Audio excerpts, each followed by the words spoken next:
Assalamualaikum warahmatullahi wabarakatuh. Perkenalkan, nama saya Nur Firdiana Agustin, NIM 1714202126, kelas Perbankan Syariah 6D. Di sini saya akan memaparkan atau menjawab UTS pada mata kuliah Sistem Pengawasan Perbankan Syariah. Baiklah, soal yang pertama yaitu sebutkan undang-undang pada perbankan syariah serta jelaskan apa itu bank syariah. Undang-undang pada perbankan syariah tercantum dalam Undang-Undang Nomor 21 Tahun 2008.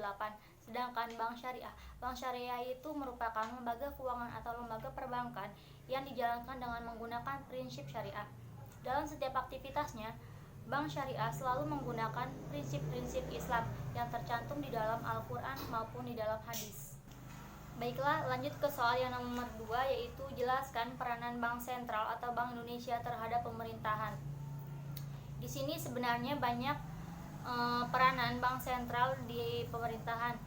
Saya hanya menyebutkan 6 peranan bank sentral atau Bank Indonesia.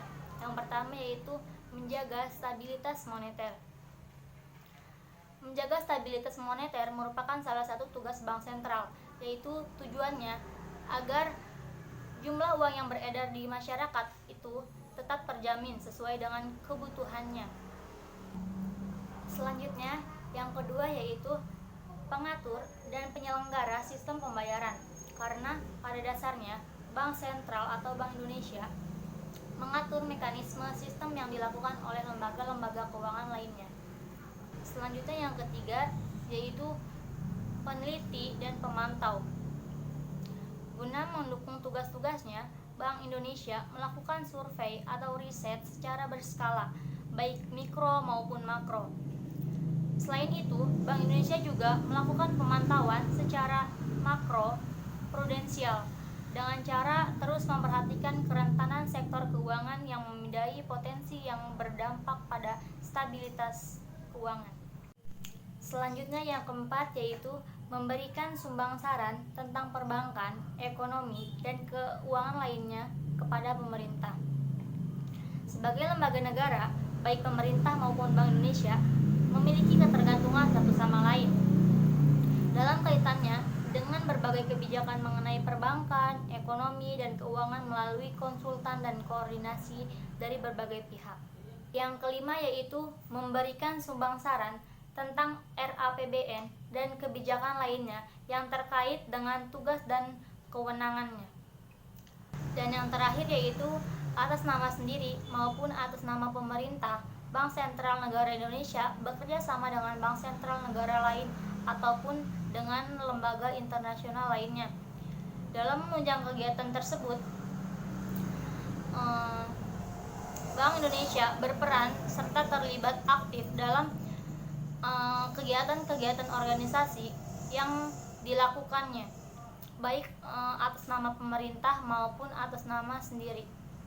Baiklah, soal yang ketiga yaitu jelaskan imbas virus COVID-19 terhadap kondisi perekonomian di Indonesia, khususnya pada perbankan syariah di Indonesia, serta paparkan data kondisi bank syariah di Indonesia yang saat ini sedang dilanda musibah COVID-19.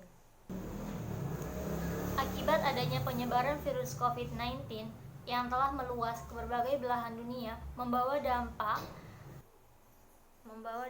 yaitu dampak yang buruk, diantaranya yaitu pertumbuhan dan penyaluran kredit sedikit dan bahkan melambat, baik ke penyaluran maupun ke kualitas asetnya, termasuk segmen korporasi, jika kondisi ini akan terus berkepanjangan. Soal yang terakhir yaitu jelaskan tindakan apa yang seharusnya dilakukan oleh perbankan syariah dalam rangka membantu pemerintah menanggulangi COVID-19, dan bagaimanakah peran sebuah sistem pengawasan perbankan syariah dalam menanggapi permasalahan ini. Saya setuju dengan adanya tindakan atau kebijakan utama yang dilakukan oleh pemerintah ataupun perbankan. Yang utama yaitu memberikan keringanan kredit khususnya dengan pelaku usaha mikro, kecil maupun menengah yang sedang mengalami kesulitan usaha akibat terdampak virus COVID-19. Karena dengan adanya tindakan tersebut akan memberikan keringanan biaya bagi orang yang terdampak COVID-19 yang mempunyai beban kredit.